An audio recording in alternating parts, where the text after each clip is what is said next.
As soon as the man drinks water, he is transported to the desert. Even if his body touches water, he will be transported to the desert. He can't figure out what's going on and can only try to find a way to leave. After walking for a long time, he finally discovers an oasis. Thirsty, he wants to drink water, but ends up being transported back to the desert again, and the water he just drank turns into yellow sand. The man's mindset collapsed, and he even wondered if he was cursed. Unconvinced, the man followed the previous route to find the oasis and the small stream again, but this time he didn't kneel down to drink the water. Instead, he stepped over it.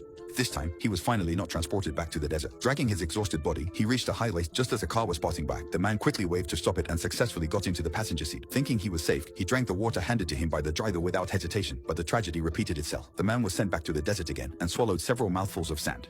The man was completely devastated, angrily stubborn like a cockroach. He walked back to that road and stopped the same car again. Having learned from the last experience, he refused the water offered by the driver this time and finally returned to his home. He took a deep breath of relief, but the fatigue and dryness made him long for a sip of water.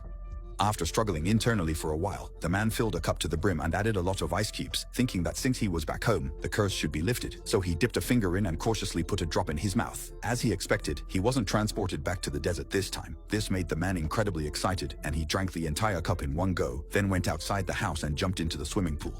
This long-lost feeling was just too great, but the next second, the man was transported back to the desert. Looking at the surrounding yellow sand, the man who had never shed a tear cried. He leaned against the wall, feeling hopeless, like a homeless beggar. Suddenly, he remembered that a passerby had asked him for water before, and he had told him to get lost. The man instantly understood the way to break the curse. He imitated that passerby and asked others for water. As expected, the woman coldly told him to get lost. The next second, the woman suddenly disappeared, directly transported to the desert, while the man smiled and slowly leaned back against the wall.